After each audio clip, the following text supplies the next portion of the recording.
Hello, everyone. Welcome to Abnormal Investigations. We had a little bit of a internet issue. Hopefully, it's going to be fixed. And again, everything's deciding to do its own thing. Should be good now. All right. So we had a little bit of internet issues before we jumped on. I think I got all that figured out now. Should be working. Everybody can hear me okay. I'm hoping right now. Uh, Nothing like trying to start off a show and have everything decide it wants to either fail, update, or tell you that you need to do an update, and then you click later and it decides to go into the update. So I just done a hard reboot on my system and shut it down and showed it that I was the boss, right? That's how you do it, right? You just get mad, unplug it, cut the cord off of it, whatever you got to do. No, I didn't. I wouldn't do that. That costs way too much. Thank you, Grace, for that super chat. God bless you for that. We appreciate that. Um,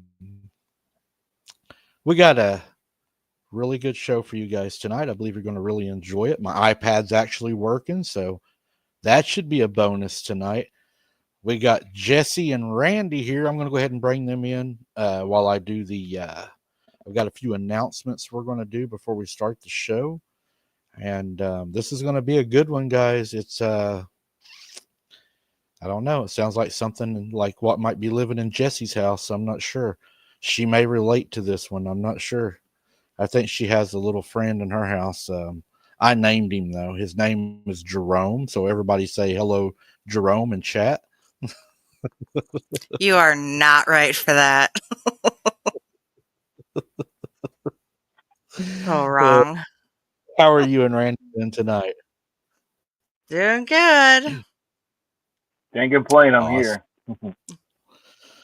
Hey, that's 90% of it's just making it, right? Mm-hmm. Who do we got in chat tonight? We got, looks like the abnormal moderator made it here tonight. Good to see you. Love you. We got Beverly Yates here tonight. She says, nice haircut, Mike. Yeah, it's a half-inch buzz. Um, I don't know. I just can't do long hair. I got too used to short hair in my job and everything that I don't know. One of these days you may see me and I may just have long hair. We got Dana Ortega made it in here tonight. Good to see you, Dana Ortega. We got Keith Blunt here. CRJ is here tonight. I seen OCST at the beginning of the show. We got Randy Petticourt co-hosting and moderating. Trying not to catch him off guard too much tonight. We got I got in trouble for that, by the way, Randy, for catching you and Jesse last night off guard. People told me that I needed to be nicer and wait and make sure that y'all were paying attention. So I got grilled today. I got in trouble. I think it's Jerome's fault. Thank you for that, Michelle.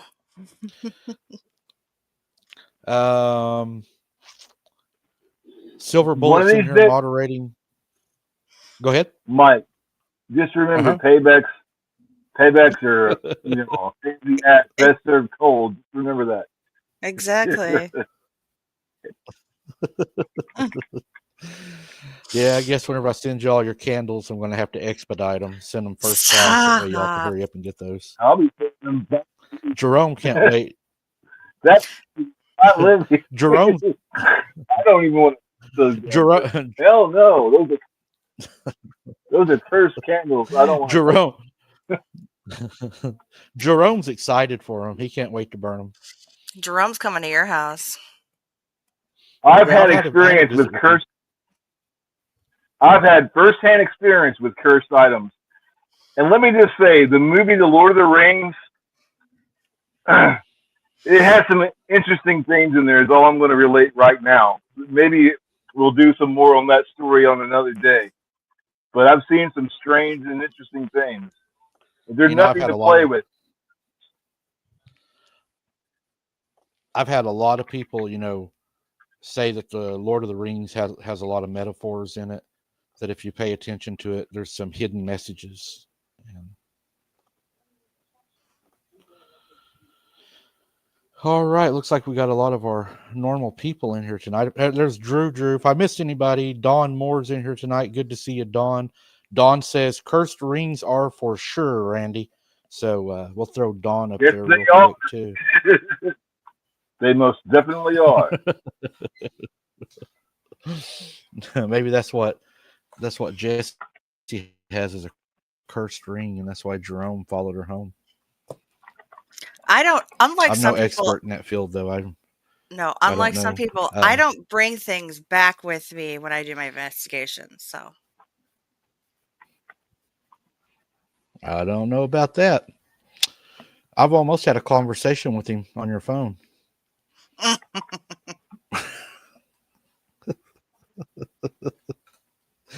have to talk about that on the Patreon.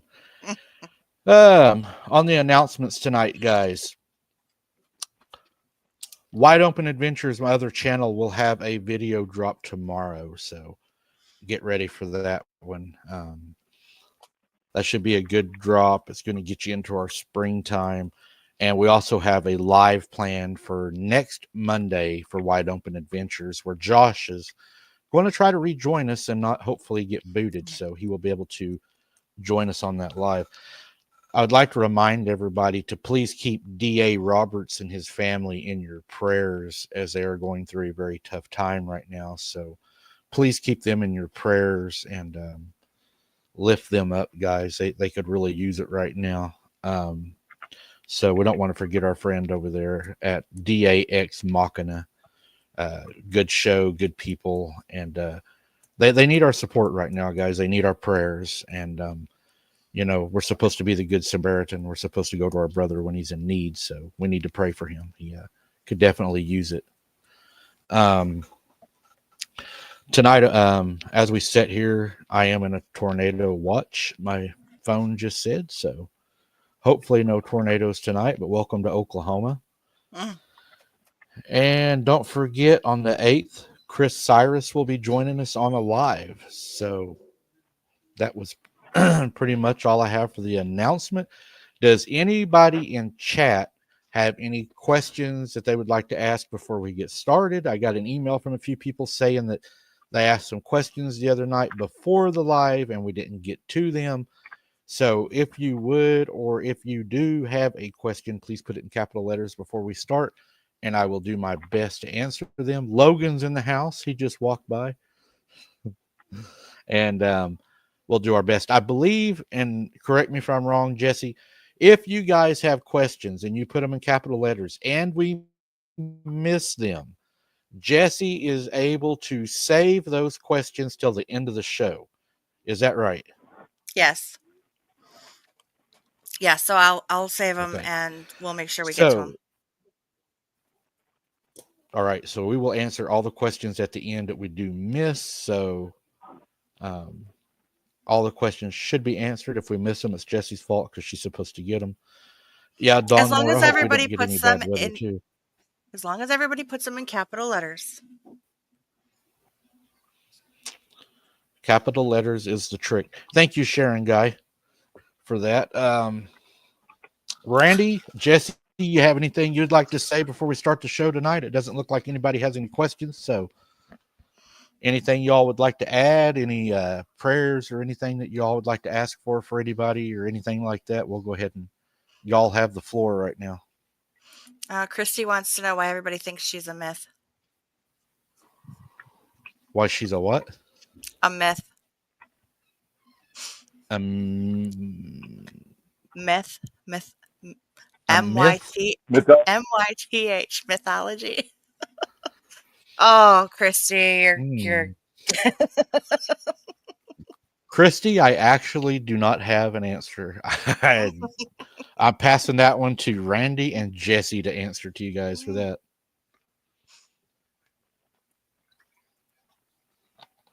She was Looks joking. like they don't have an answer either. Not at this All right, time. y'all. All right, y'all ready to jump into tonight's encounter? We're just going to jump right on into it. Let's go. Like I said, I will do my best to throw up people on the screen as best as I can, but I am watching two screens, so I'm not ignoring you if I don't see your chat. And like we said, Jesse will be keeping track of the questions, and we will answer those at the end of the show. We might let Randy answer them all. I'm not sure. Randy might want to answer all the questions. It's not my show, not my job. That's your job. That's why I'm All right. here. So I had the privilege yesterday of speaking to uh, two ladies, very nice ladies. They decided to share their. It's an encounter, and I would also call it a big part of their life that they want to share with us. They were very, very, very nice to talk to. They did scare me a few times. Some of the things that they went through, I'm not going to lie, was really, really bad. But I believe this encounter is actually going to be something that we can all maybe learn something from. So I hope that at least somebody can walk away with something, and that was their hopes and why they shared it, because they feel like not only are we sharing encounters to show that these things really exist, but they also want somebody to be able to walk away with some knowledge and not make the same mistakes that they made. Excuse me. They would not give me their exact ages, but they said to tell everybody that they are in their 70s. So they are sisters and best friends, to let you know a little bit about them. They live in the great state of Maine. So they do live in Maine, which is a beautiful state, by the way. I'd love to visit it. And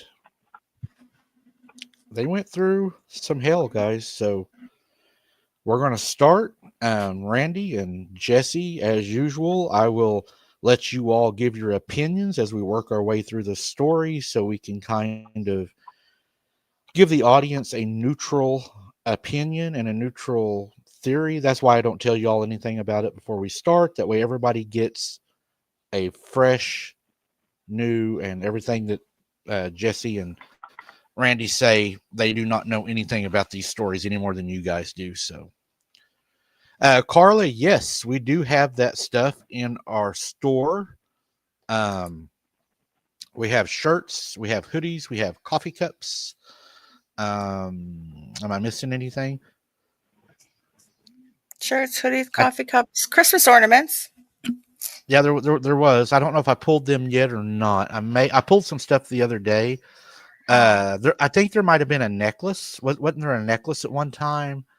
Uh, Um, I'm working on a fanny pack. If anybody wants a fanny pack, I do. But I'm working on one of those to carry Hey, my shotgun shells. aren't you Yeah. forgetting something about the candles with the spiders and snakes in them? Just kidding. Oh, you get one of those. You get one of those free with each order. We'll stick one of those in the fanny pack. And I don't know if Randy has a link to our store or not. Do you have the link to the store, Randy, or is that a no? No. Okay. We'll have to work on that. No link. All right. It's busted. What Work. size sweatshirts? Actually, in the store, guys, you can go in there, pick your own size. You can pick your own color and everything. So you can pick however you would like it. Um, the designs, some of them I like, some of them, honestly, I don't. I'm not the best designer in the world. So Randy has a t-shirt. Randy, is the quality good on the t-shirt? Do you like the t-shirt? Yeah, but it's being washed, so it's not available at this time. But it is good. You would order it again. Is it something you would order again? Is it good quality? Oh, it's really good quality. It's comfortable. I'm sorry, I missed the question. My bad. A little bit of lag That's here. okay. Yeah, it's very comfortable. I like it. Cool. And you It's got a made hoodie, of right, cotton. Jesse? I think it's I have Oh, a okay. I have a hoodie. Yep. And you like it? I like the hoodie, yes. I was wearing it Carla, I wore it the last 2 days. how would I get Carla that information? She wants the information. Trying to think the best way that I could get you that I don't information. have a link. Bam, there it Let is. me. It should show up. Jesse Did it done show it. up? Oh, Yeah, Don. Randy does have a nice cross. All right, guys, let's get into this one. Are y'all Yes, ready? you can't get them anymore. That is a nice. I like your cross for sure. I've got one I need to start wearing. I haven't worn it in a long time. Me and my dad had You matching should ones, and recognize it. It was in a Van Diesel, the car movies, Fast and the Furious. This is a replica of the cross that he wore in the movie. oh, An oh, okay. exact nice. replica. All right. I had an exact matching cross that my dad wore, but Right. when my dad passed away, I stopped wearing mine for a while. It but we had matching crosses, and I just haven't wore it since he passed away. All right, guys, let's jump into this encounter. Let's get it going so we can start getting into this. So the name of the two ladies we're going to be talking about tonight, Ruth is going to be the main lady that contacted me, and Mary is going to be Ruth's sister. Ruth stated that she started getting these occurrences started happening at about the beginning of 2022, which was approximately 1 year after her husband had passed away. So, about a year after her husband passed away, she started having some occurrences that went on in her home. Ruth stated her art paints, for one, she loves to do a lot of art painting. She does quilts, and she does a lot of like hand stitch and stuff like that. She loves to do that kind of stuff. And she said it passes the time because she lives alone. So a lot of that stuff would end up missing that she would leave on her little table beside her so that she could every evening work on this stuff, watch TV, and she had everything right there that she needed. She doesn't have any visitors that comes to see her, except for she does have a caregiver that comes and sees her every day that helps her do some of the chores and stuff that she needs help with. For instance, she likes, she needs help with like dishes, or they'll sweep for her, or just little things that she can't do that she needs help with. They'll come, and she said, and help her with it. And she's really close to her caregiver also. But she stated that a lot of her paints and stuff were coming up missing. She couldn't find them, and then when she couldn't find them, they would be found in like unusual places. One of the unusual places that her paints she would find would be in her refrigerator. Hmm. And she said that was really strange because she would go to get a glass of tea, or she likes to keep cold water in there. And she said there would be my paint laying there, my marker would be laying there, my colored pencil would be laying there, my needles would be laying there for my crocheting, and it would be in the icebox. And she said that she even went in one day, and every Sunday she tries to keep she's always done this since she was younger and married, is on Sundays for dinner. They always cooked their dinner. That was a rule, that you didn't eat any fast foods on Sundays. You had a cooked dinner, and everybody sat down at the table together on Sundays. So she still continued to do that. She went in, she said, to make her a pie for her Sunday dinner. And while the pie was cooking, she's sitting in the front room and she's painting and everything. And she says, I start smelling this like plastic burning smell. And she's like, oh no, did I not take the plastic off the pie? So she gets up and she goes into the kitchen to check, and she opens the oven, and one of her paints is laying inside of the oven and it's melting. Oh. So she ends up having to turn her oven off and clean all that up and everything. So a lot of her stuff ends up being moved around the house.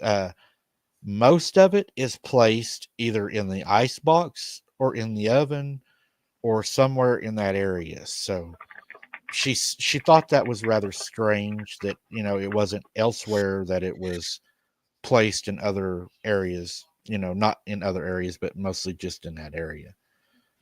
So, y'all have any ideas or anything at this point yet?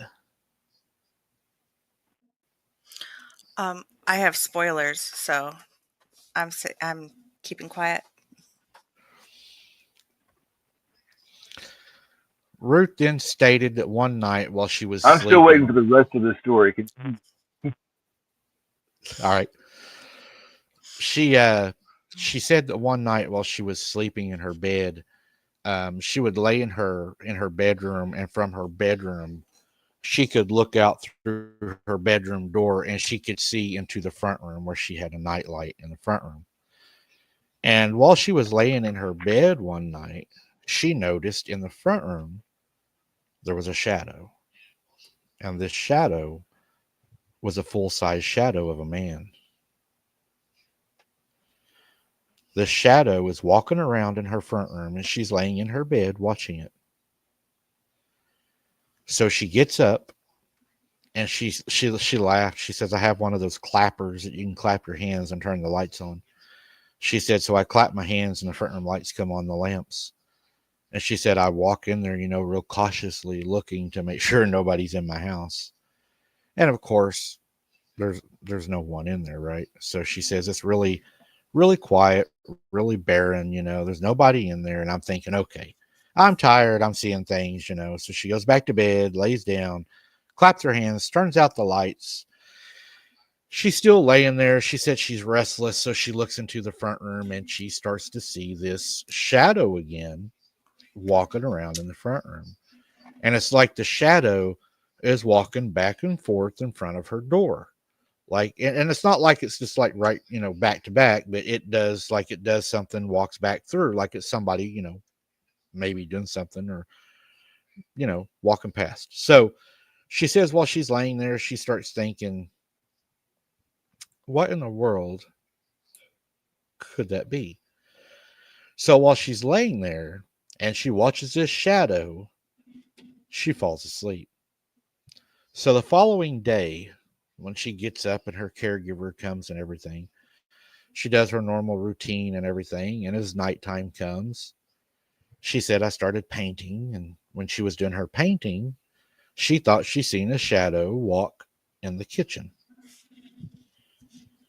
So she gets up and she looks, she said, and there's nothing in the kitchen. She said, there's nobody in the kitchen, actually. So she said, I decided since I was already up and I was tired that, you know what, I'm just going to go to bed. So she goes to bed, lays down, the shadow returns. This time, when the shadow returns, it doesn't just walk around in the front room. The Hmm. shadow is now like it's peeking into her bedroom. Okay, so this is where it takes a little bit of a turn. She says at first, when she's laying there and the shadow starts peeking into her room, she really doesn't start thinking about what it is. She's just thinking there's a shadow at my door. Okay. Hmm. So she's like, that's strange. But she's watching it. She's not afraid. She said, I'm not afraid. I'm not scared. It's more, she's more interested in it than she is afraid of it. It's not a fear, it's an interest.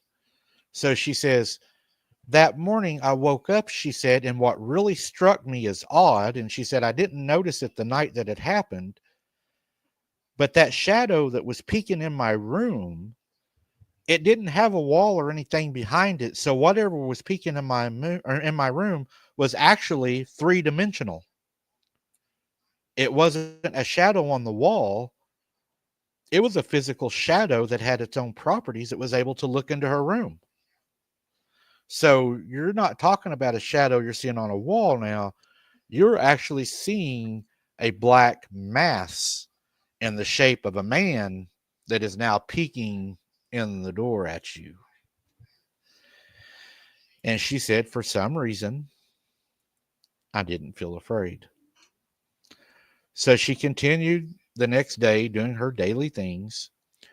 And she said one of the weird things was is she had to go to the bathroom. So whenever she went to the bathroom, she was in the bathroom and she said, I heard the back door shut. She has a screen door on her back door. She said, I hear the screen door shut. And remember, she does not have company. She does not have people that comes over unless it's her sister, and her sister calls and she always knows when she's coming. And she keeps her doors locked all the time. So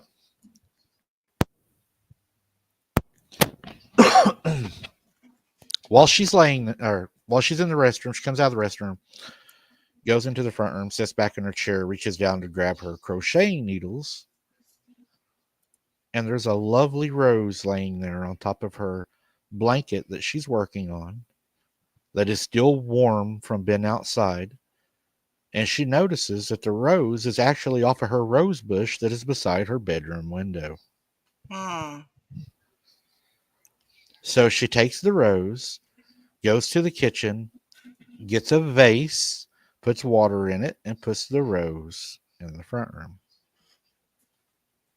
Go, Randy. go ahead, Randy. I'll let you put your input in that way because people love it when you guys do that. I get a lot of good reviews when you all give your opinions and stuff. So start us off, Randy.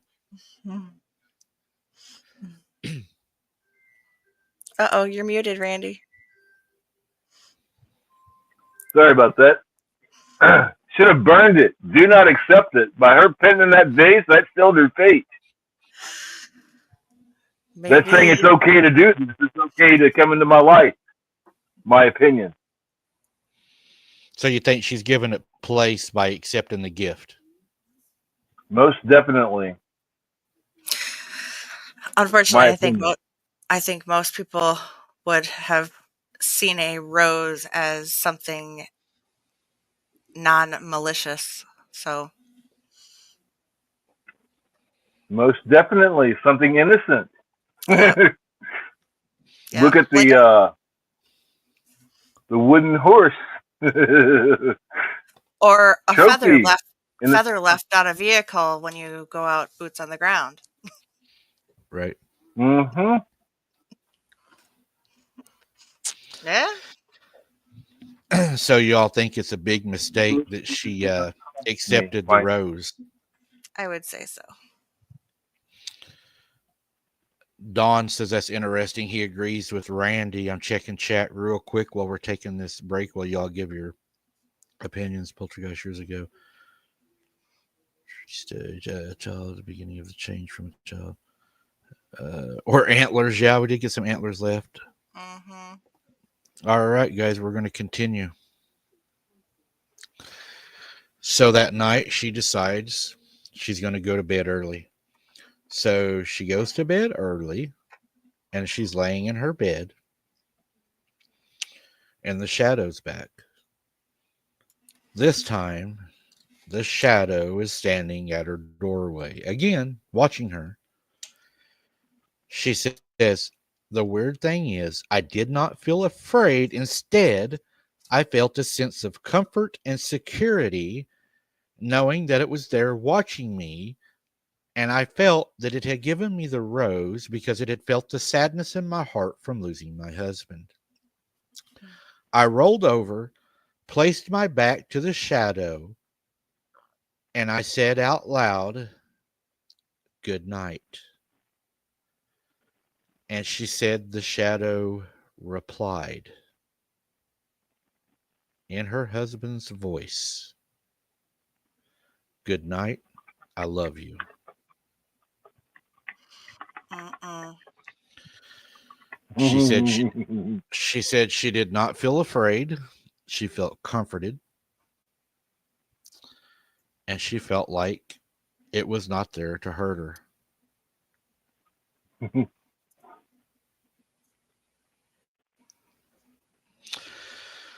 Ruth, on the very next day, stated that her home health care nurse had showed up. Her name was Charlene. And when Charlene showed up, she decided that she was going to share some of the information with Charlene because her and Charlene were really close. Charlene had took care of her for a few years. So I would imagine that since she doesn't have visitors, Charlene is probably her company along with being her nurse also. So while she's visiting with Charlene, she tells Charlene about the shadow. She said, I didn't tell her that that I told it good night or that it told me that it loved me. But I did tell her about finding things in different areas of the house, about seeing the shadow walking in the front room and seeing the shadow watching me. I also told Charlene that I wasn't afraid because Charlene asked me if I was afraid or that if I was scared to be here by myself. And I told her absolutely not, that I actually felt like I had found a new friend that was watching over me, that I was no longer alone. I felt like all these years of being alone, that I was now not alone. She felt like she was being comforted. So she made Charlene swear to secrecy. She told Charlene, don't tell nobody what I'm telling you. People will think that I'm crazy. Don't go out. And of course, Charlene said, I'm not going to tell anybody. I'll keep the information you gave me confidential. She promised her.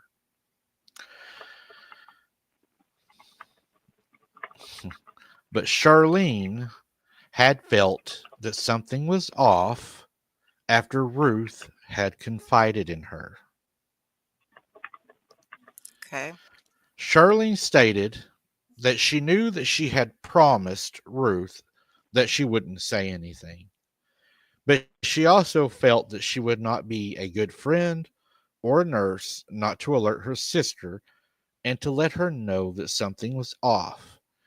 And she said the reason I done that wasn't because I thought she was crazy or that I thought she was afraid, but the reason that Charlene done that is because when people start seeing things and seeing relatives and stuff, that sometimes can be a sign that the end is near for them. And she thought that the family should know that she was starting to see people because she has seen a lot of people pass away and they start seeing relatives and stuff before they pass away. And she wanted her sister to know in case she wanted to have more time with her sister. So she went and she told Ruth's sister, Mary, about the conversation that they had had. Okay. Which is Mary fair. Yeah. stated, and I talked, go ahead.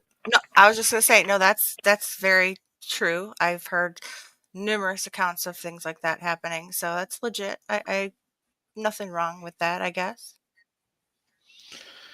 So after she talked to Mary, Mary said on the phone, I actually talked to Mary and Ruth, is who I talked to. They're telling me the story. And Mary says, I felt like that whenever Charlene told me that she may be right because I knew a lot of my friends that when they had passed away, they had seen relatives and loved ones. And I was worried for my sister's health. So I went over and I spoke to my sister. But when I arrived and Ruth was there, she said Ruth didn't even seem sick. Ruth seemed like Ruth. Ruth was her ornery old self. Ruth was, up and painting and cooking and laughing and joking. And she said there was no way my sister was dying. My sister was in good health. So, and she says, I'm wondering what in the hell is going on here? What is happening? And so Mary decides she's going to tell Ruth what's going on. So Mary walks over to Ruth and she says, Hey, I need to tell you something. And you can't be mad because Charlene was only concerned about you because she loves you. And she told me what you all had spoke about the other day. And she said, I was expecting Ruth to be terribly upset, to feel betrayed, to be mad because she's a very secretive woman. And she said she actually smiled and said, It's nice to be loved. And she actually acted like she was happy that Charlene had actually went and told her. And she said, So you're not mad at us? And she said, No, I'm not mad at you. She said, I found out that Charlene actually loves me. And because she went and told my sister, now my sister's here visiting me. So I got two great blessings from it. So she was really happy about it. She was not upset at all. And they thought she'd be pretty upset. So Ruth is talking to Mary about what's going on because Mary says, I start questioning my sister, saying, What's going on inside of your home? You need somebody to talk to. If you need somebody to talk to, I'm here. I love you. let's talk. And these two ladies on the phone, they're the way they tell the story is just so scary because she's like, Ruth looks at me and she said, the way she says it is like she's so serious. She says, Ruth looks at me right in the eyes and she says, I think I know who the shadow is. I believe it's my husband Tom. He's come back to watch over me. Mary says me and Ruth both were raised different than to believe that.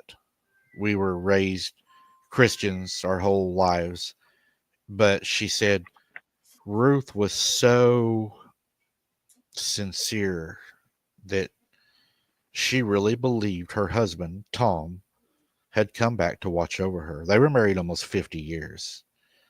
So there was a really big, I'm sure, connection there.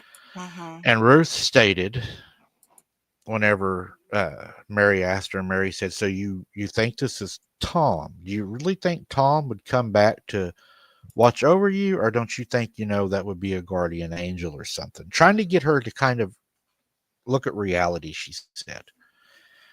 And she says, Ruth looked at me and she said, "No, Tom has come back, honey. He loves us. He's just checking on me. He knows I'm lonely. He knows I'm in this big house alone. And he just stops in during the night and sometimes during the day. Doesn't stay long, but he makes sure that I get off to sleep and I'm not afraid."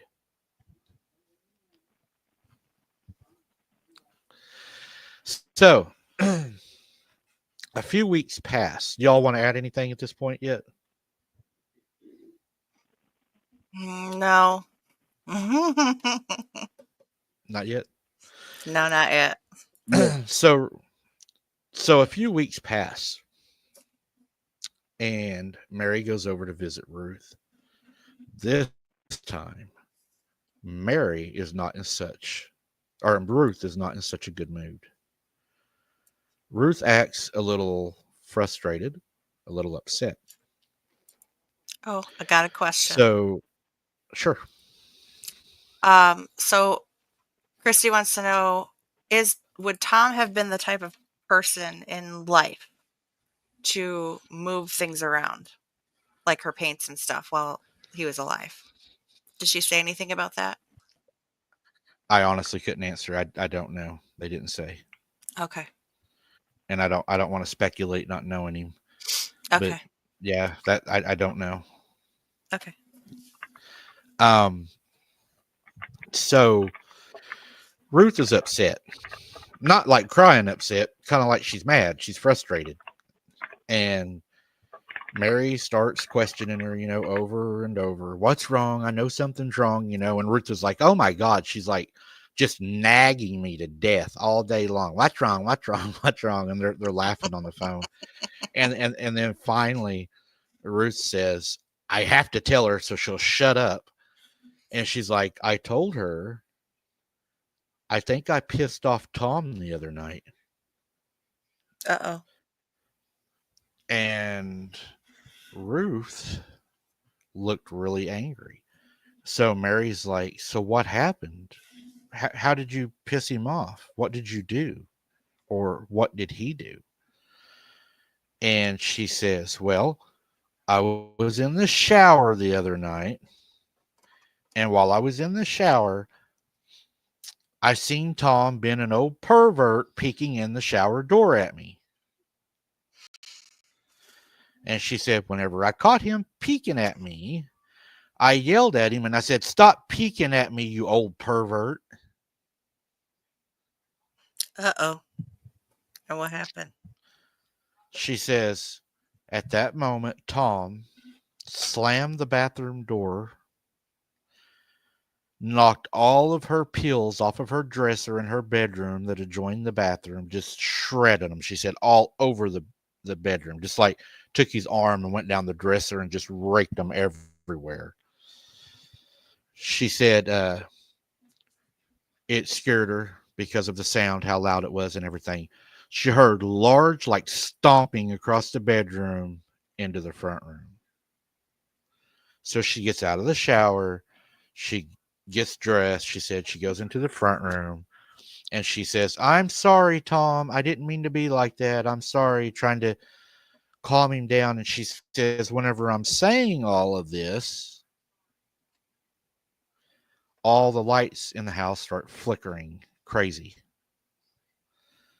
She said it's like all the lights are just going crazy. They're flickering. And she said, and I'm telling him, calm down. Don't be angry. Please calm down. Don't be angry. And she says, the oven door slams down and the glass in the oven shatters Oh all over her no. kitchen floor. And then everything stops. The lights come on. There's no. She said there was like a heartbeat to the house. In the quietness, she could hear a heart beating, like boom, boom, boom, boom. She said, I could hear a heart. Everything else was normal, but I could hear a heart beating. And she said it's like it was going further and further away. And then finally, she couldn't hear the heart no more. Okay. She said for a few days, Tom continued to exhibit behavior of being aggravated. Her paints would come up missing, but then she couldn't find them at all. She went to go take a bath one day, and she almost fell in the bathtub and hurt herself because the soap had been poured all over the bottom of the bathtub. That She wouldn't have said, been good. so whatever it was angry. Her pills, whenever she would go to bed at night, she had a pill holder, she said. It said like Monday, Tuesday, Wednesday, Thursday, Friday, Saturday, she'd put her pills in it. Excuse me. She went to take her pills one night. And she said, whenever I dumped the pills in my hand, I noticed that they didn't look right. She said, I've took these for years. I kind of know what they look like when I pour them in my hand. Uh-oh. And she said, I got to checking and my pills had all been rearranged. They weren't right. So Tom was very, very upset with Ruth. So Ruth calls Mary on the phone and says, Mary, can you come over here and talk to me? She was really upset. She was crying, Mary said, when she called her. And she said, and Ruth was clear when she told me, she said, I was not mad, okay? Or I was not scared. I was mad. She said, I don't get scared. And Mary was like, my sister's tough. She wasn't scared. She was pissed. So Mary says that she goes over to her sister's house and they're sitting there and they're talking. And she tells her, she's like, Tom has been doing this. Tom has been, turning my lights on and off. Tom has been rearranging my medication. Tom is throwing my stuff around the house. Tom is walking around in my front room, like knocking stuff off the shelves. And he's mad because, well, I called him a pervert because I caught him watching me when I was in the shower. And Mary said that really bothered her whenever Ruth said that this, whatever, she said, I refused to call the shadow Tom. She said, I totally refused to give it a name or to call it Tom. She said, I would not do that. She said, so I started getting really concerned whenever I found out that this entity was getting physical, moving Mm-hmm. physical things, and changing her medication. Okay.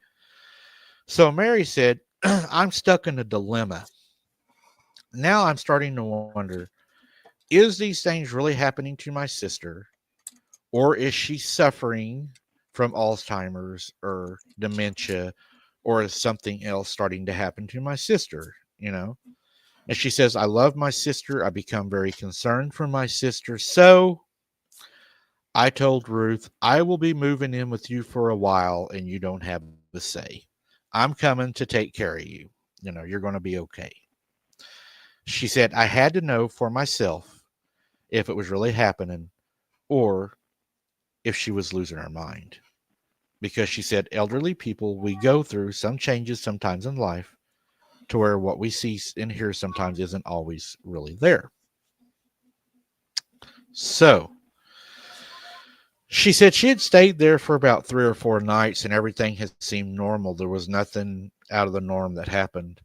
They would have their meals. They would paint at night. They would watch one of their favorite shows to watch was Wheel of Fortune. She said we would watch Wheel of Fortune. Everything was normal. She said nothing was happening out of the ordinary. So she's starting to think Ruth has finally went mad. Ruth is imagining all this stuff. So they're sitting in the front room one night.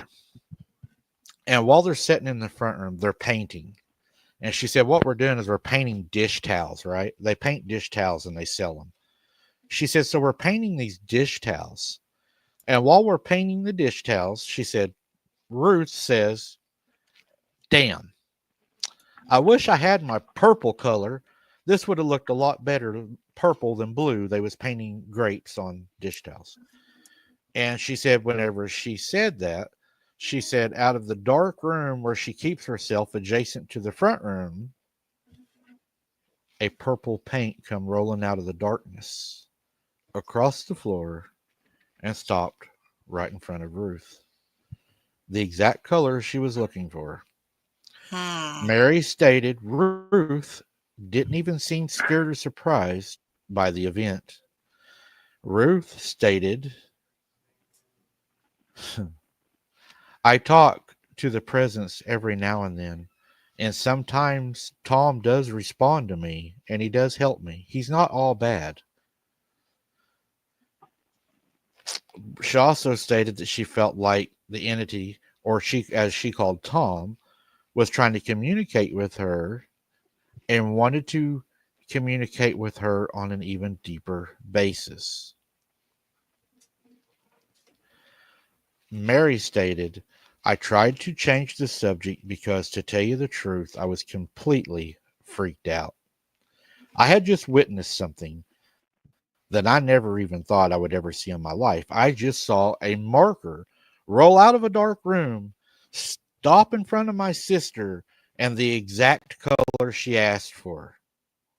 And she said, and my sister acts like this is okay, like this has happened before, like Tom helps me. And she's like, I don't want no help from Tom. So Mary says, I tried to change the subject, but she said, I can't help but notice whenever this thing is around, Ruth, as that she's at peace. It's like it's comforting to her whenever this Tom is around. Because in her mind, she thinks that it's her husband. Right. I agree. So anything y'all want to add up until this point? Jessica just said all I need to say at this point. Continue. We believe that she thinks it's her husband. I would Good just job, question. Jessica.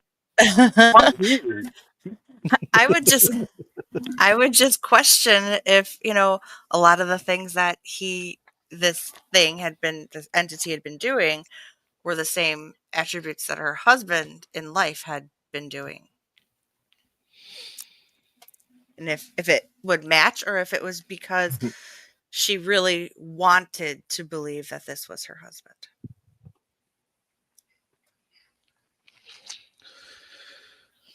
And if you look, it starts out nice and simple and nice and friendly, and it just is escalating as we're going along. It seems like things are escalating. If you look at the data, we've seen this before. It starts out, kind of friendly or non-hurtful, and then it just slowly escalates to the point to where, it's deadly. I mean, I'm just looking at data sets from previous stories. There's a link to all these stories. I believe they're linked together some way, somehow. There's a link here. Look at the data. Continue, Mike. Amber has an awesome question. She says, so why would it be nice, then mean, then back to nice? Would it be to get further attached to her? I was just thinking myself. To gain your trust. Honestly, it sounds like an abusive relationship. That's how an abusive relationship works. Same thing. Build that trust. Yep. It's not getting what it wants, so and I'm getting a fit, and then all of a sudden, I'm so sorry. I'm so sorry. I'm so sorry, baby. I love you. I'm so sorry. One thing I would like to say When that thing told her it loved her and she withheld that information from her significant other, I think that was a mistake. And I would just, try to tell people if weird crap is going on, tell them, especially if they're your loved ones, tell them the details. Don't leave anything out. The True. information is crucial that you tell everything, that you don't hide it because people are going to think you're crazy. If the crap happened, it happened. It doesn't matter what other people think. This crap is real and it goes on every day somewhere. Somebody's dealing with this crap. And a Mm-hmm. lot of people, there's no place to go. You call your church and they will, you call your churches around here and they don't do exorcism Yeah. or mess with stuff like that. So who are you going to call? Ghostbusters? Well, sadly, Ghostbusters doesn't exist. The abnormal family is here to help. If you've had something happen to you and you're afraid to talk about it, you can come here and talk to us. If you don't want to share it online, I can link you the email to Mike's email to where you can send the story to him. Just get this. It's important to talk about this and get it off your chest because you're not crazy. If stuff like this is happening to you, we want to hear about it. We're an outlet for the people because there's no help there's no place else that you're going to get to where you can listen. People will listen to what you're saying and what you've experienced, and we won't judge you because of the typical stereotype. Everybody's taught that growing up. Well, that's brainwashing to disbelieve crap that's really happening. Trying to believe that something is happening doesn't happen is crazy, in my opinion. And with that, I'll give it back to Mike. I agree. I agree. I mean, there is not a lot of places you can go that's not going to criticize you, call you crazy, or want to lock you up or stick a pill down your throat. So, I mean,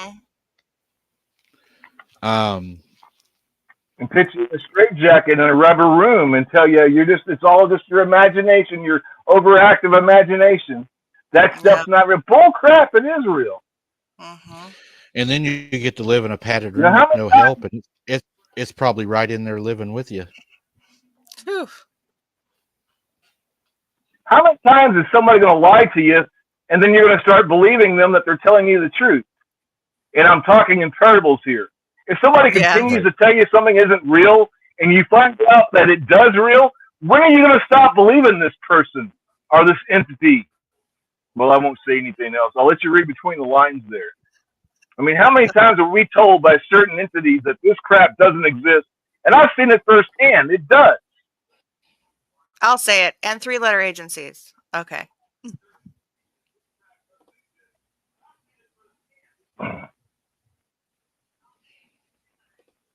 And one of them ends with a V.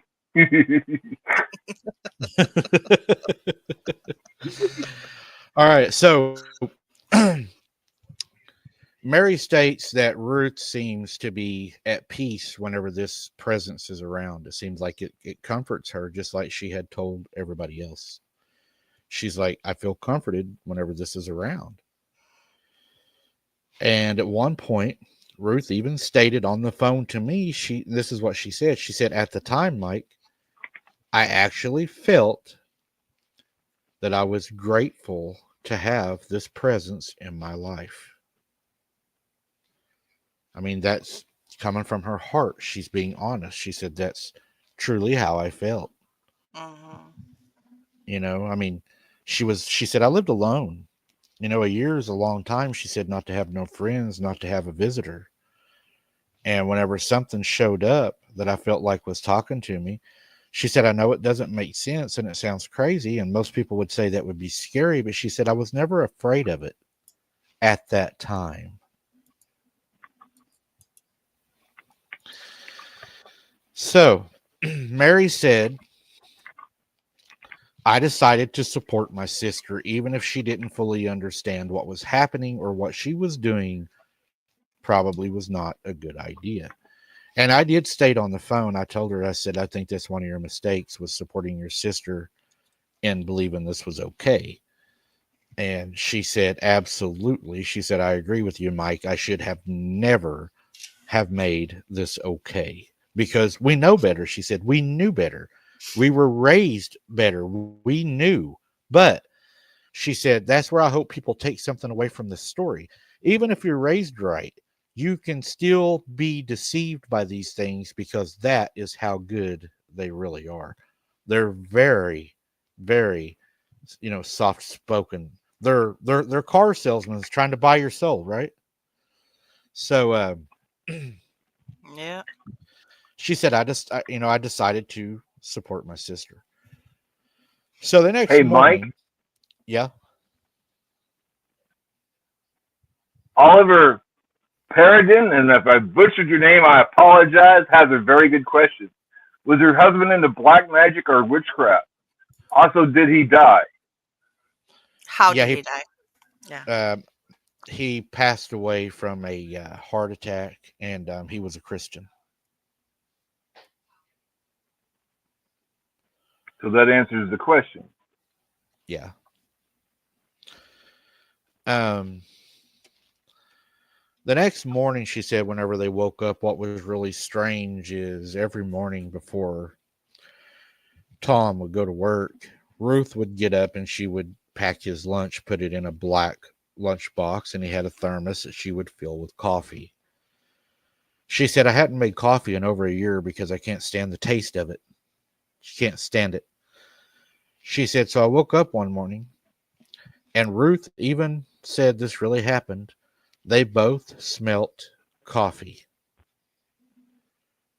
Whenever they Mm. got up and they went to the kitchen, the black lunchbox was sitting by the back door where she normally left it with the thermos. They could smell coffee all over the house. But she said there was no coffee made. There was none in the thermos, none nowhere. But the smell was very strong in the house, like coffee had been just made.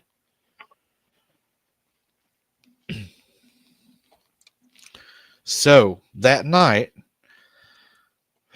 Mary decides it's time for me to confront Ruth with what she's with what she's doing. It's time to tell her we need to look at this from a different point of view. So Mary stated she went in and they were sitting and Ruth was visiting. And she said, I started to express my concerns to Ruth about this entity in the house. And I told her, it's not a good thing. This is not something that you want around. This thing is not nice. It is not something that's good. It needs to be gone. And she said, Ruth starts yelling at me. And she says, you're only mad at me because you're jealous. My husband came back for me and yours didn't. Ooh. And Mary stated, I told Ruth, I am very concerned with your mental health and I am going to get you some help.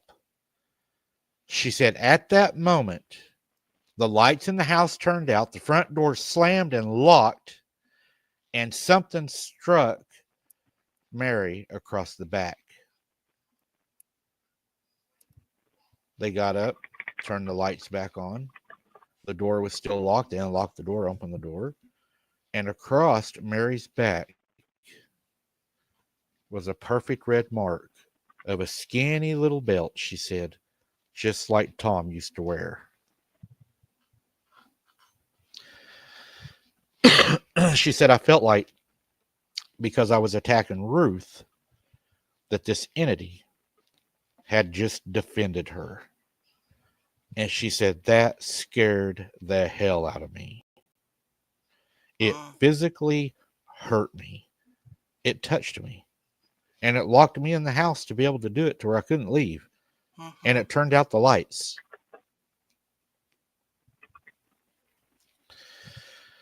So that night they all went to bed. Mary said, I am laying in my bed.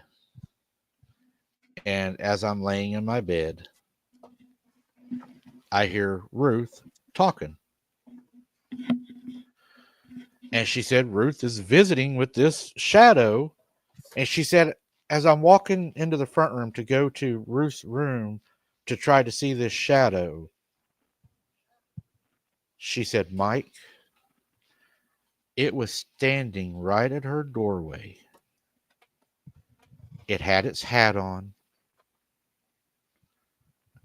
She said you could see it perfect. And Ruth, she said, is telling it that she loves it. Nope. She said, I turned and I ran to my bedroom and I was grabbed my holy Bible, she said, and I was going to get rid of it myself. And she said, whenever I reached for that holy Bible, laying on my nightstand, something slapped my hand down, shoved me on the bed, and all of a sudden, I was paralyzed. She said I couldn't move. It's like I was just in a full paralysis. She said, I watched this man walk in my bedroom door with a hat on, dark as dark could ever be, she said. He's walking right at me. And she said, it's like he's tightening his gloves as he's walking at me. He crawls up on the bed slowly, straddles her, takes his time, and starts choking her. It reaches over on her nightstand, grabs her glass of water that she takes to bed with her, and it starts pouring the water up her nose and in her mouth, trying to drown her while it's choking her with one hand. She said, I'm gagging. I'm inhaling water through my nose into my lungs. I'm trying to get my breath, but I'm paralyzed. I can't move. All I can do is breathe and see. And he's choking me to death. She said, I'm dying. I can actually see the room starting to fade away. And she said, I scream, you don't belong here. You have to leave. And she said, it let go of me. And it got off of me. And it walked back into the front room. She said, I got up with my Bible, started telling it to leave the house, that it could not be here. She said, at this time, Ruth is crying because Ruth is laying in her bed now, and she has belt marks across her face. It had attacked her too at the same time. They run out, they jump into her old LTD car, she said, and we drive to the motel. She said, the next day, we went and spoke to our preacher. His name was Mark. And we told him what had happened, and he said that he would go to our house and that he would cleanse our house. She said he went to our house, and after several hours of waiting, he showed up, and he said, that was the darkest darkness I've ever seen.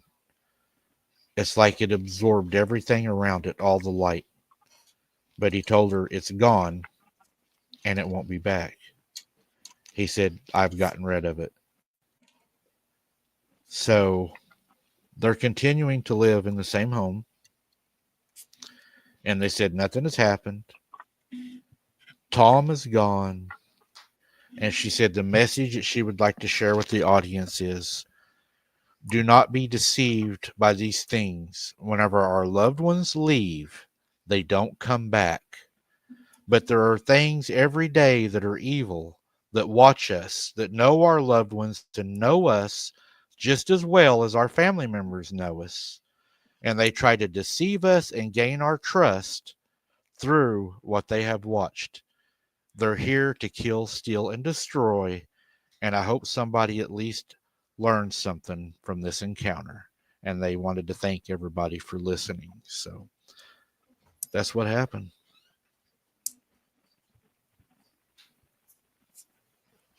And how long has it been since they've had any issues or anything going on? How long ago was this? It's been, say, 2022. She said it'd be like a year. Okay, so a year and nothing else has happened since. Nothing. She said not a Good. thing. They're actually living together now. Mary has moved in with Ruth, and they're now Okay. living together. And said having a time of their life, but they were fooled. deceived Mhm. because she felt like this was her husband, that he came back. Even though she knew better and she was raised better and taught better, she said, I was still deceived, you know. And yeah, I believe that, Jan. Safety in numbers, where Something two that or more, two or more gathered. something that I've been also hearing repetitively through a couple other uh, encounters and experiences that I've been looking into myself. I've noticed that a lot of times people that are dealing with heavy grief through the loss of a loved one, a child, a spouse, if and I again I think this goes back to when the Bible says, God tells us not to mourn and not to not mourn, but not to linger on the loss of those that have passed over, because it really does open us up to spiritual attacks and for the demonic entities to um, have an opening to harm us. I think that once they gave it a name and gave it place, they gave it empowerment. And I think that's the first mistake, is to give it place. I think when she accepted the rose, she done kind of like what we talk about gifting Bigfoot. I mean, she accepted a gift. She said it's okay. Um, Right. But again, I mean, for her to have been living in that, typically when you hear about something like this happening, somebody would have actually, opened that door by either, whether it's playing with a Ouija board or dabbling with, some type of an occult thing like a seance or something like that to reach out. And in this case, it sounds like she may have been grieving the loss of her husband so deeply that that is what actually opened that door. And yes, by giving it a name and giving it place, it increased the power that this entity had, but ultimately the loss and her grief is what actually opened that door. And so my point is, people need to understand that it's not necessarily something that we might consciously do to allow these things to come into our lives and have an effect on us. Sometimes it could be something that we aren't even subconsciously thinking about. Um, and the loss and grief is a huge one. I think another thing these creatures do too is whenever people die, there's pain. Like you said, there's pain and grief.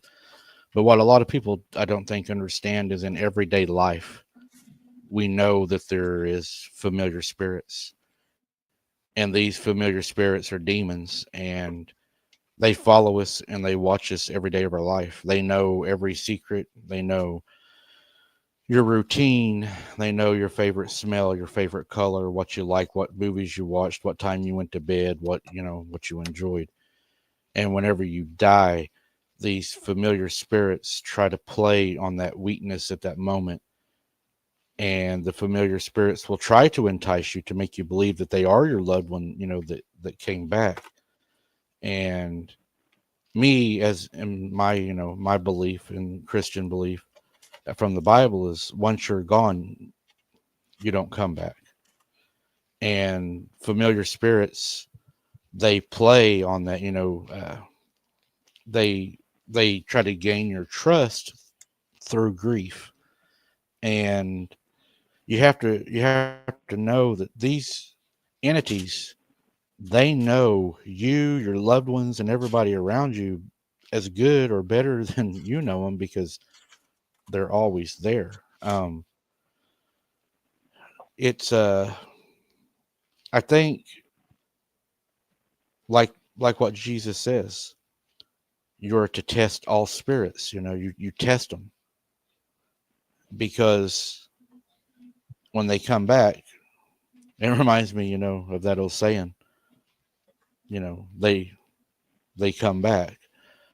But when they come back, they don't come back, the people that left. It's not really them. It is a counterfeit or a perverted version of them Mm-hmm. that comes from the evil side. And if you Mm-hmm. will allow it and give it place and say, "Oh, you're welcome here. I miss you," "Oh, it's dad. Dad's here, it's just dad." That is our first mistake because that's Mm-hmm. not dad walking up in the kitchen, I promise you. And if you keep letting it get closer and closer and closer to you, like what Randy said, you're going to have issues, and they're going to be issues that you're probably not going to want to deal with. Yep. Randy, your opinion on that, my sir?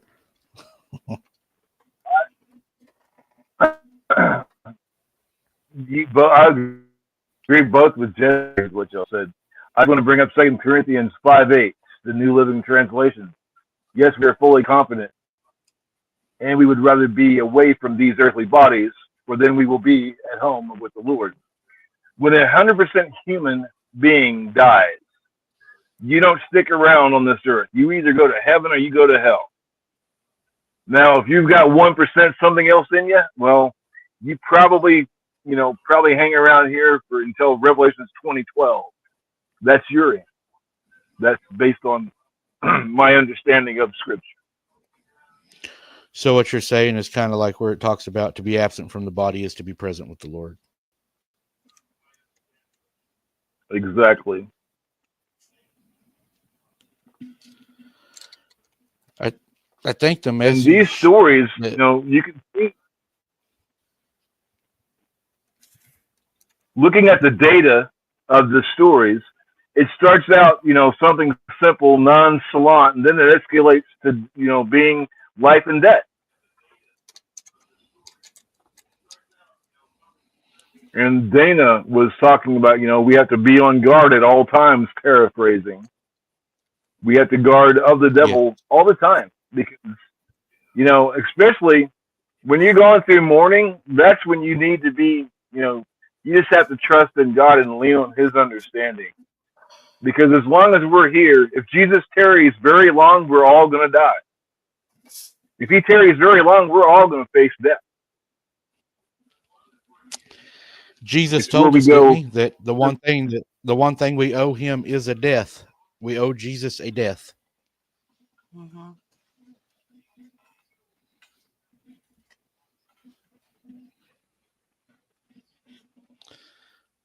I think the point that Ruth and Mary wanted to get through tonight that they kept pushing with me was don't be deceived.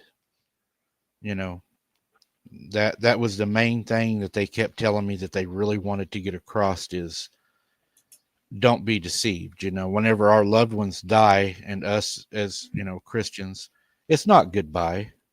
It's see you later. Mm-hmm. And that see you later is not going to be here on earth because trust me, whenever they leave this hellhole, they're not going to come back and look upon this. God says that when we die, there will be no more tears, there will be no more pain, there will be no more suffering. And they couldn't look back here and not experience any of that. Even what was he said? Even, they asked and he said, the dead know nothing. So, once you take that last breath, it's done. Either you have accepted Christ or you haven't as a Christian. And it's done. Scary. It'll wake you up. It'll give you chills because that's a lot to take in to know that whenever, if you really sit there and you really think about it, when you take that last breath, it's done. One way or the other, it's done. Mm-hmm. And you Eternity better is a not wait to long find because then it's too late. Right. right. Jason B, I hope it did help you. I really do. I hope that every show that we do can at least give somebody something, to take away from it. We got a question. It looks like, did she try to communicate with her husband through a medium, tarot reader, editor before the entity came into her house? I feel like something must have invited to manifest. No, she didn't do any of that. She was like I said, she was raised a Christian, and that's why they were so surprised that she did and felt, as calm whenever, it did come to her house. But when you look at it, we all fall short of the glory of God, and we all make mistakes, and we're all fleshly. So that's why we need Christ in our life, because without him, there, me as a Christian, there is no other way. And I don't push that on anybody. People have their own beliefs, and I respect that. And I'm not telling everybody you have to believe the way I believe. I understand people believe differently, but at me as a Christian, that's what I believe, and Well, that's and I what think I follow. I I think that what he's kind of asking though is what caused it or what allowed it, what brought it in. A lot of times when you hear about entities causing issues, there's usually some basis like um, construction of the home and changing of the home will irritate and cause issues. Um, if there's a recent death and then that comes in, but then if there's if somebody's messing with the occults, and that's why I was saying earlier, messing with the Ouija board or doing some type of seance, playing with tarot cards, um, something like that to open it up. But that's why I was saying in this particular instance they weren't doing any of that, and it was something that was unconsciously being done, and it was through her grief of the loss of her husband that I believe is what actually invited it to manifest in the first place. And I think another thing people need to realize is I don't think we always have to invite them. These beings, okay, we know out of the Bible, and correct me, Randy, if I'm wrong. I know you read a lot of the Bible. We know out of the Bible that whenever Satan was cast out, that 1/3 of the angels were cast out with him. 1/3 of what? How many trillion? How many? 1/3 of what huge number? So these familiar spirits are everywhere in everyday life, waiting to take advantage of that one moment of weakness. And it's almost like the movie City of Angels. As you move around in this world, you're walking amongst angels. They're there. They're, what is it, Randy? You have to be careful because you may be entertaining an angel. The Bible warns us of that. When you're speaking to a stranger, you never know who you're speaking to. You very well could be speaking to one of God's angels and you're being tested. So be careful what you say to strangers Hmm. because you never know. You could be talking to an angel. I think it all goes back to the battle of the seed, and it's all Genesis 3, spiritual. Yeah, it's all Genesis a spiritual 3:15, battle. the seed Um, war. that yeah, it's all the seed war. I believe that's where it all comes from. I'd like to make an announcement before everybody runs out of here tonight.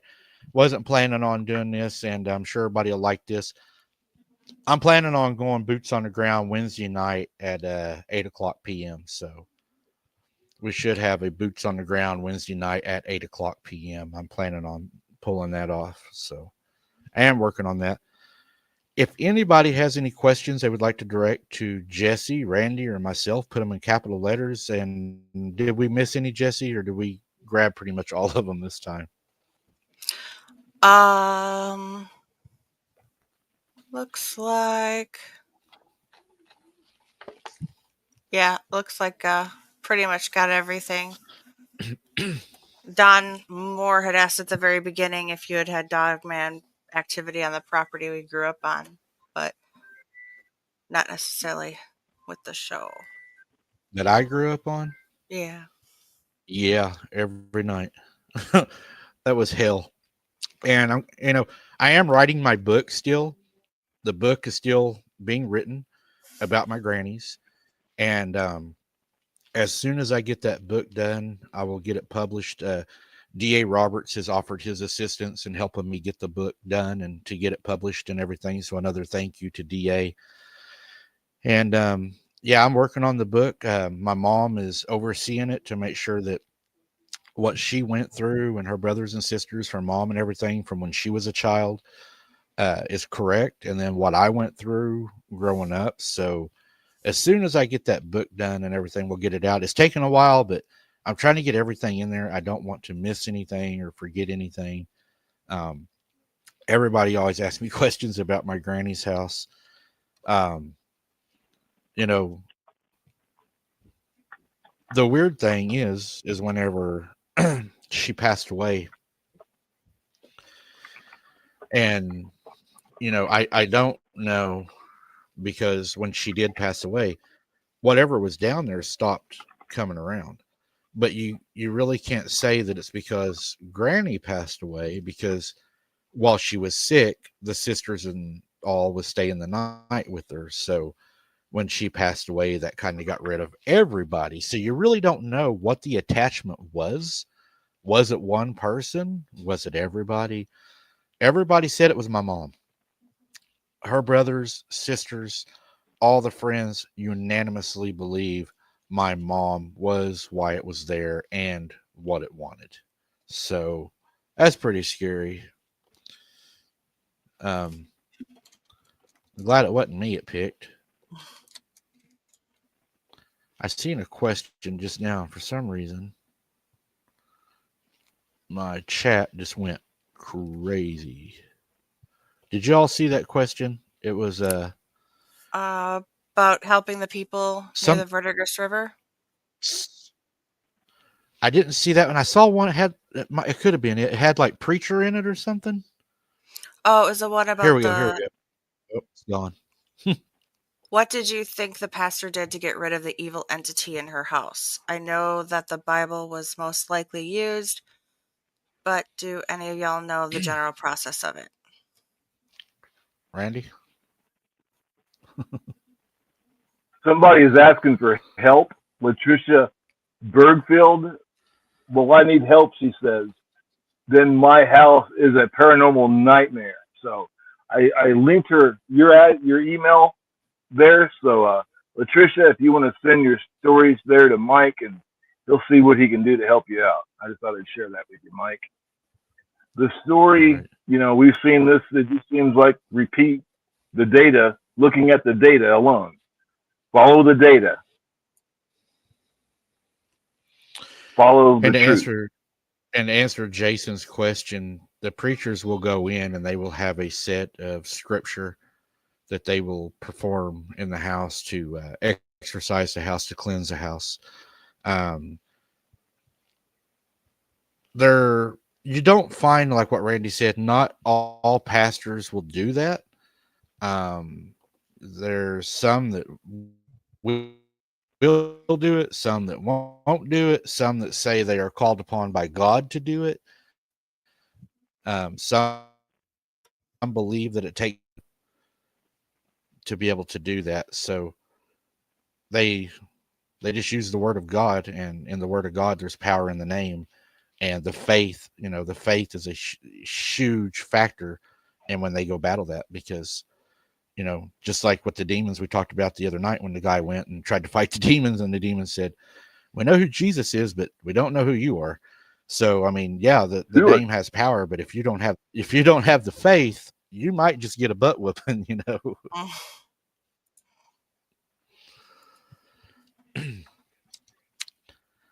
Um, can I get a preacher to come? Let's see. Latricia says, "Can I get a preacher to come in? I moved in here and it was already here." You would have to ask around and try to find a preacher that would actually perform that. Like what Randy said, a lot of them nowadays just don't like to touch that. Now, Latricia, if you have the faith, Latricia, you can demand it in Jesus' name to leave your house, and it has to leave. You can take authority over it and make it leave your house.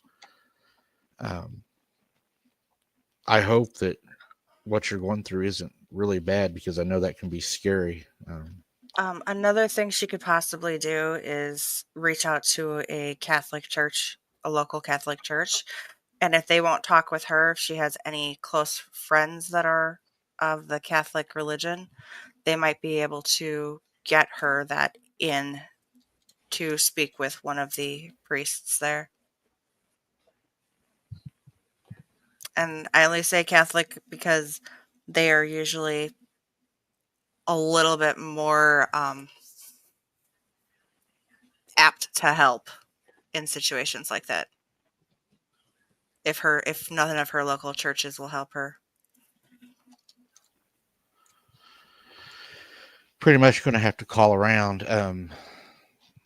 What I would do, Latricia, and I'm just giving you as my opinion, my beliefs, and I'm not telling anybody, how to believe. And I want people to understand that I'm not pushing that on anybody. I'm open to whatever y'all want to believe. I mean, it's your life, it's your decision. But Latricia, me being a Christian, I would tell you that just tell it in the name of Jesus Christ that it cannot be in your house. It's not welcome there. It has to leave, and it cannot come back. And don't just say it lowly or quietly. Say it, mean it, believe it, and stand on it. Just like you are, discipline a child, mean it, and you stand on it firmly, and you don't allow it to come back. And when you call upon Jesus to do that for you, he will intervene and take care of that battle for you. That's what he does. And he will not fail you, not one time. He will take care of it each and every time.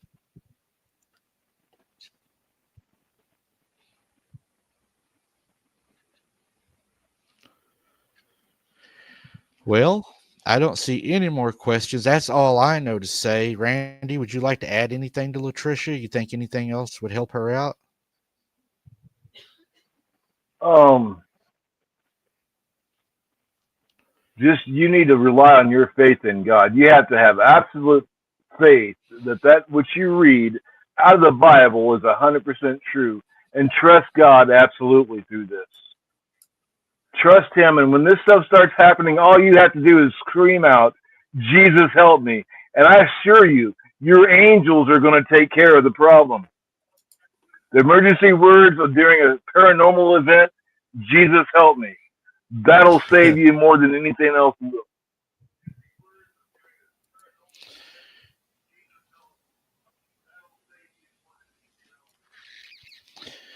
If you're doing that, And one other Latricia, and note, just it's not remember, going to. everybody,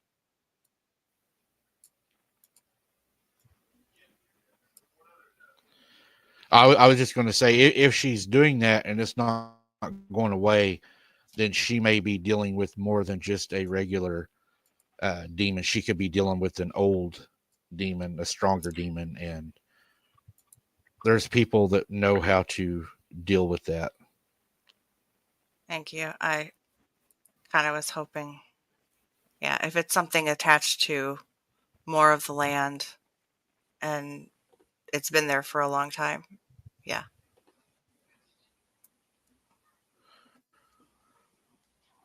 Oh, yeah, you got a lot of bad stuff there, Latricia. You're, a lot of evil probably been done.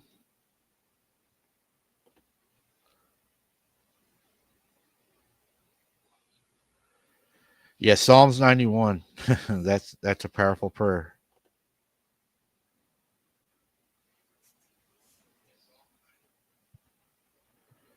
Amen, Jason B. I'm glad to hear that. I'm proud of you. Congratulations. That is awesome news. That is awesome. And what Sharon Guy says, Latricia, would be the same thing that I would tell you. Just take authority over it and have faith in Jesus Christ, and it has to go. I mean, it does not have an option. That would be what I would tell you also. Beverly says maybe even time to move.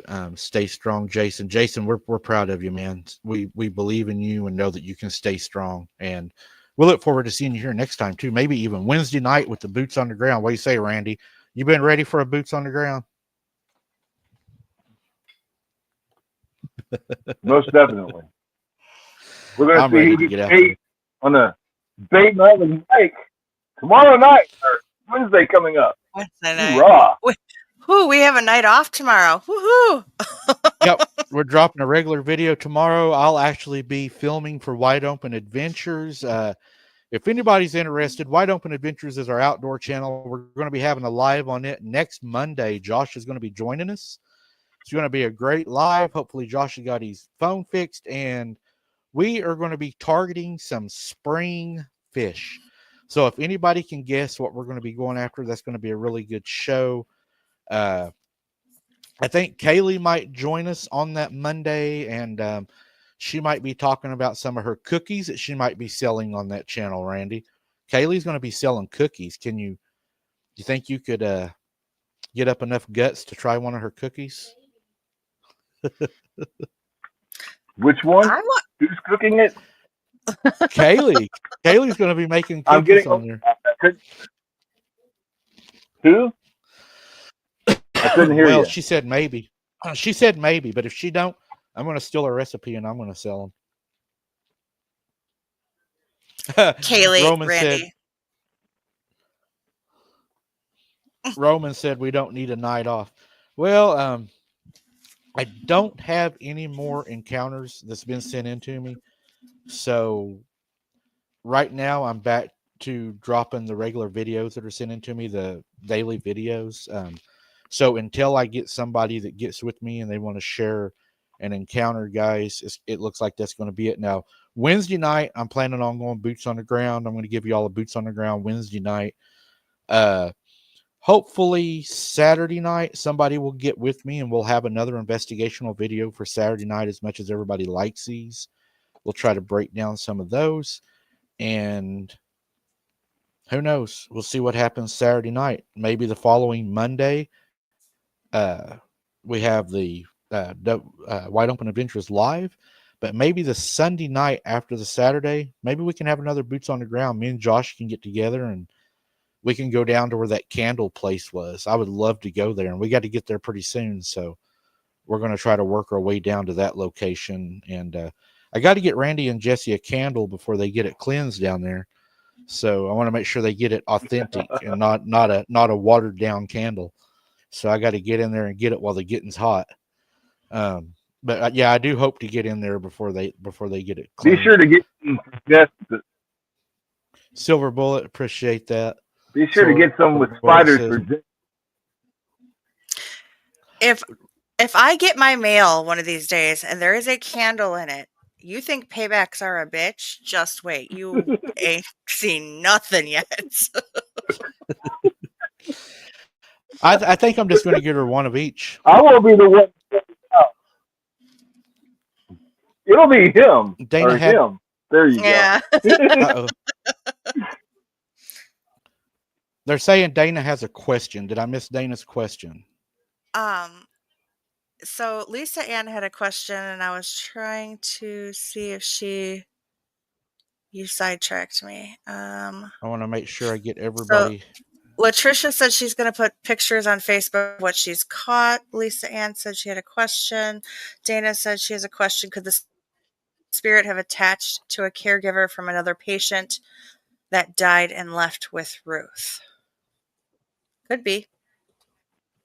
That could be one way that it found its way through and connected. They're saying what now? Dana said, could the spirit have attached to the caregiver from one of her other patients that had passed and was left and ended up left and staying with Ruth? Yeah, I think a familiar spirit could have been following the caregiver. As we know, caregivers witness a lot of death in homes, in-home deaths, and a lot of sadness. And unfortunately, where there's sadness, there's evil. Sadness is an opening. just like depression and everything else. So if you're in those atmospheres to where there's death, there's, in my opinion, 100% going to be evil there, because they're going to take full advantage of the sadness. I mean, everybody's sad during a death whenever we lose somebody. And, what better place for a demon to be than somewhere where people are sad? I did put the link up. I don't know if you did, Randy. I put the link up for the merch again. Somebody had asked. And Dana says she has another question. I don't see it.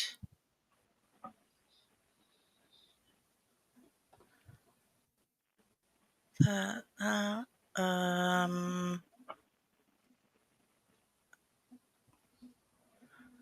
I don't see another question. I might have missed it, but I don't see another one. So All right, guys. put your messages in the comments after the show. There you go. We will do our best to go back. Oh, wait. Lisa Ann has one. She said, my question is, we're waiting on you, Lisa Ann. We're going to get your question. We're going to field it right here live.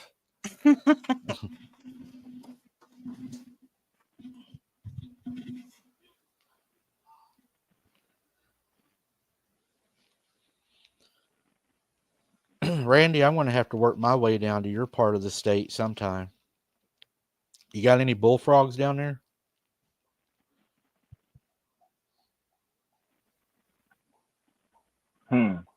Well, it's been a long time since I've done any bullfrog hunting. Probably 20 or 30 years ago. It's been a while. I'm sure there's bullfrogs around here. There's a lot of ponds. Well, the problem is you don't have access. The only place you can go is the lake around here. Right.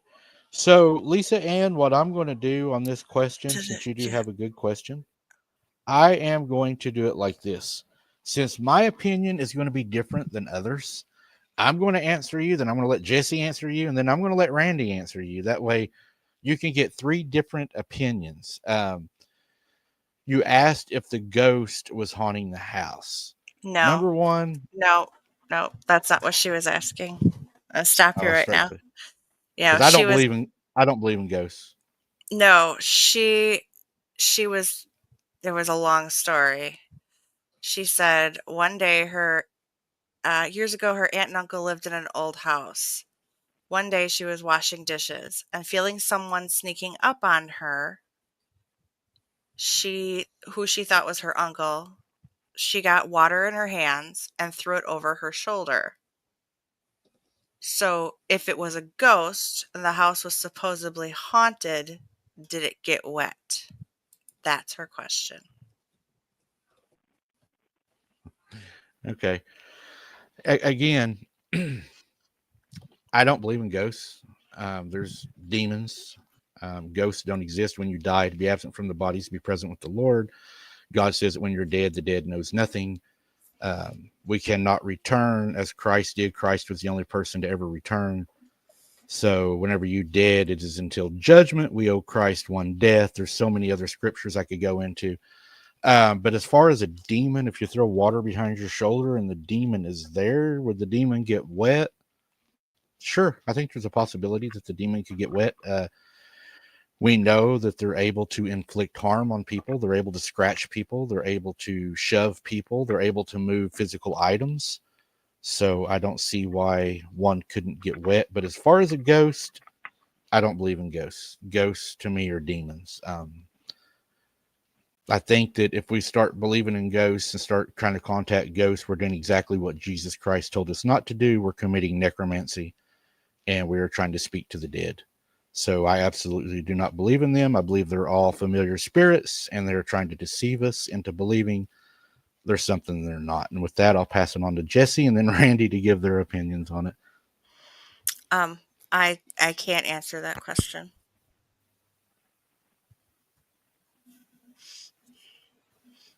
I can't answer that question.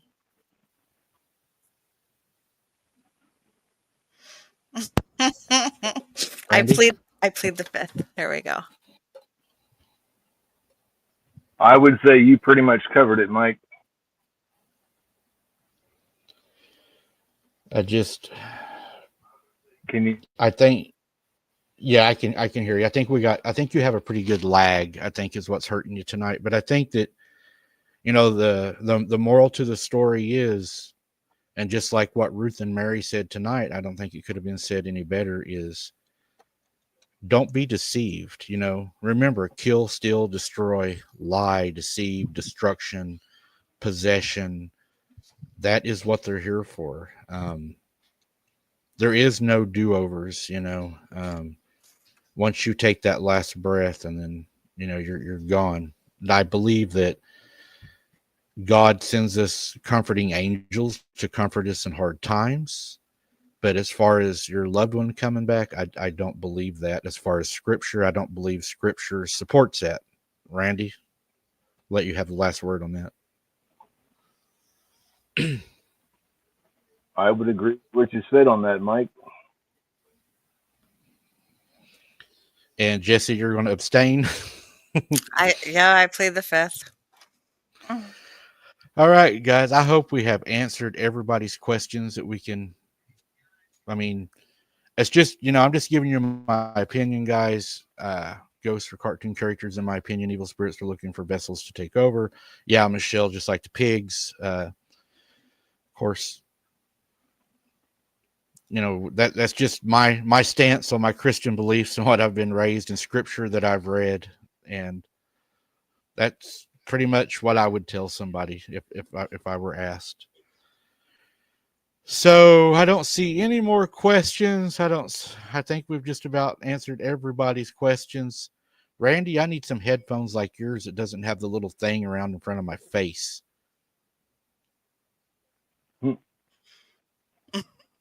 Randy's got the nice They're called headphones. Bluetooth headphones. They're called Bluetooth. Is that any better? I'm trying to get a better signal. I've got low signal of my cell phone signal. Can I you hear think me you any have better now? I think you have a pretty good lag. Is it any better now, or is it still the same? Yeah, I think it's kind of the same. I think it's about the same.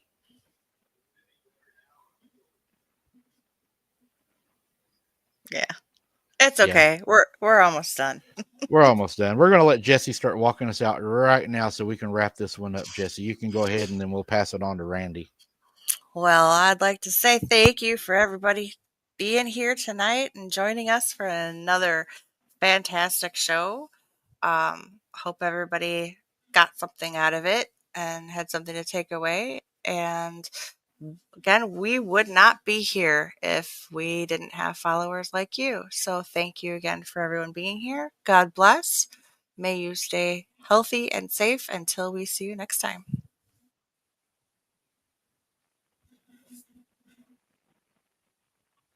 Can you guys hear me any better now?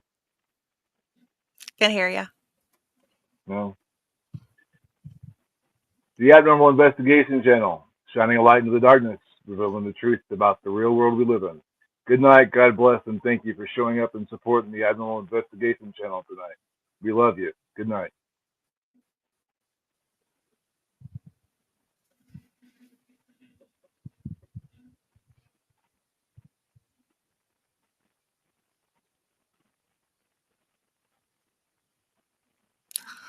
On you, Mike. Can y'all hear? Can y'all hear me now? Yeah. Am I good now? Okay. Yeah. I was talking to Logan and I was talking to CRJ.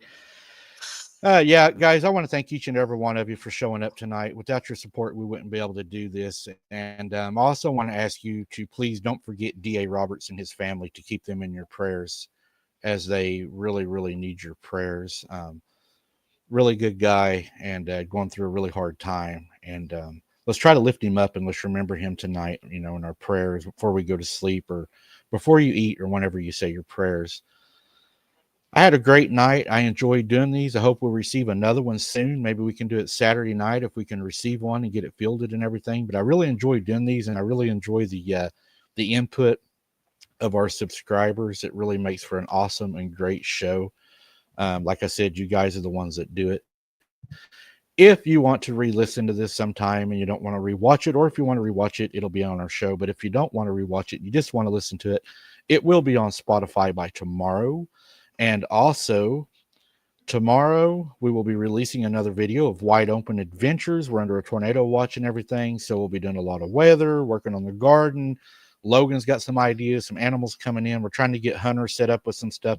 And always, Hunter, I love you more than anything in the world. There is nothing that even compares to you. I am sorry that these lies have kept us separated, but once these lies are gone, we will be able to see each other again. I love you. I miss you. And until we're together again, just know that I'm always with you. I got you. You're my best friend. And thank you guys for the support. It means a lot to us. And until next time, keep your head on a swivel. Don't be something's dinner. And we'll see you on the next one, guys. Fill it up with Purple Hearts for Hunter. And thank you for being here. Good night. Good night, everyone. Good night.